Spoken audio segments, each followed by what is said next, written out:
So that this may come as a surprise to some of you, and if this is too much of a share, I'm sorry to break confidence like this. I'm a bit of a crier. I know, Scott's very surprised. Yes, I'm a bit of a crier. And I did some very intense Googling and read the first 4 or 5 things that came up this afternoon about tears. And I learned that there are 3 kinds of tears. I think the first one's called, this is where the ophthalmologist would tell me I'm wrong, but you're just going to believe me. I think they're called basal tears. That's just like makes your eyeball work tears. There are reflex tears, which is there's some schmutz in my eye tears. And then there are emotional tears. And the research, the science shows that the emotional tears are different. On the one hand, humans are, it seems, maybe, are the only creatures that have that kind of tear, the emotional reaction tear. But also the chemical makeup of emotion tears is different. There's like some, we'll say the words are proteins and hormones. Sound good? Great. Proteins and hormones in the tears. And some say that within those hormones are stress release hormones, perhaps, or maybe they're emotion stabilizers, like that's what they're there for. And there was one guy who I think was taking some liberties in the tweet that he wrote, but said that the proteins make the tear move down your eye slower so that people will notice it. That there's the reason that humans cry emotional tears, or maybe I don't know if it's the reason, but it's more I don't know, relation, not causation, or whatever, science words, is because we have to live in community. That the tear is an emotional sign to your fellow to provide some care for you. That the tear is a mode of connection. And unsurprisingly, in this week's Torah portion, Joseph cries a bunch. And he cries a few different times in a few different ways. The first is after the long ruse that he set up with his brothers, eventually he just can't keep the mask on anymore. He can't keep the trick going, pretending that they're spies and he's going to imprison them and and he feels it coming, and he says, "Everyone who's not these guys, all of you out of the throne room, right? Everybody leave." And when they all leave, the tears come. So much so that all of Egypt heard it. So much for sending people out of the room. There was something about those tears. It was just, he was holding too much. And he just couldn't hold it anymore. And then the tears came. It was like an emotional release. The next tears come quickly when he falls upon his brother. They fall on each other's necks and they just cry. Those are tears of relief, of finally being back together after years of separation, years of assuming that the others had perished, that there was no chance of reuniting. And then the third comes in a grammatically complicated moment. It's unclear who's crying to whom about what and for how. Those words all went together. You followed, yeah? Great. In that moment, it's when he's reunited with his dad. And he sees him, and he falls upon his neck, and he cries.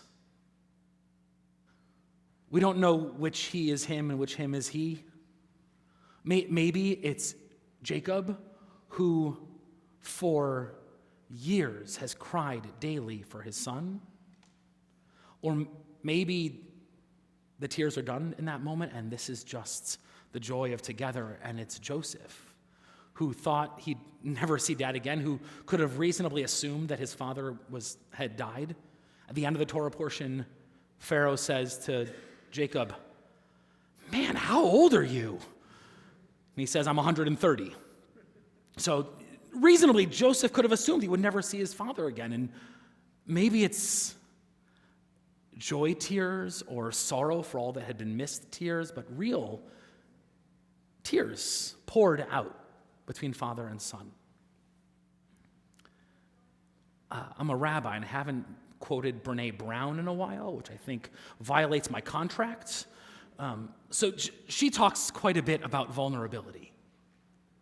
And tears being, why didn't Jacob want anyone to see him cry? He was afraid of that emotion. He was afraid of what people might think about him because of that emotion. But the emotion that he shares invites relationship. It invites Pharaoh to come and meet his family, to invite these schmendricks from Canaan, wherever that is, to come to Egypt and to live off the fat of the land, to thrive and flourish until the next book when things don't go so well, but we'll save that for a couple weeks. That it's the vulnerability that's an invitation to something more. I am a crier. I think I'm an empathy crier, which can be complicated at life cycle moments. That when I see you cry, it makes me cry. Sometimes I'm also a truth crier. When something really true is happening. That's just like it in that human vulnerability and honesty, that's when I start to well up. So during Wicked, it was during the dance scene. Yeah, Joelle's with me. Joelle cried then. You cried then too? Yep, right? Like when just there's real human connection, honesty. And if you haven't seen the movie yet, you'll go see it. You'll know what I'm talking about, and you'll cry too. You're welcome. And I think sometimes we need more space for our tears. We need to be not afraid of them, to share them. Sometimes they come in an inconvenient moment when you have to talk in front of 900 people, and that's okay. The tears come, and then eventually they go away, and you say the words written on the page in front of you. And sometimes you gotta come to shul for a good cry. Maybe it's just a little tear. Maybe it's just in your car before or after. Maybe we need those moments where we see something beautiful and honest and true, or when we're willing to let our hearts crack open a little bit and share something, not because it makes us sad, but because it's connected to our joy or our love or the depth of who we are. Or we've been carrying so much for such a long time that we need to. The Torah this week is inviting us to wonder about our own tears. What kind of a crier are you? And if you don't, this is not as you will hear me say many times, no judgment, only love. If you're not a crier, that's okay too. You can wonder why you're not a crier. What are the moments when you do cry? What might it feel like to cry? What might it feel like to crack open some of that vulnerability and to let someone else or even let someone else in or let yourself out a little bit? There are a lot of tears in this parsha, and they're not sad tears or sorrow tears or no, you really ought to stop crying tears. They're honest tears. They're real. They're human. That's what's so powerful about this book that we read again and again and again. There's real human stories in it with broken people who make big mistakes, who are not perfect, but who give us a platform to wonder a little bit more about ourselves, the kind of people that we hope to be, and the kind of tears that we might shed together.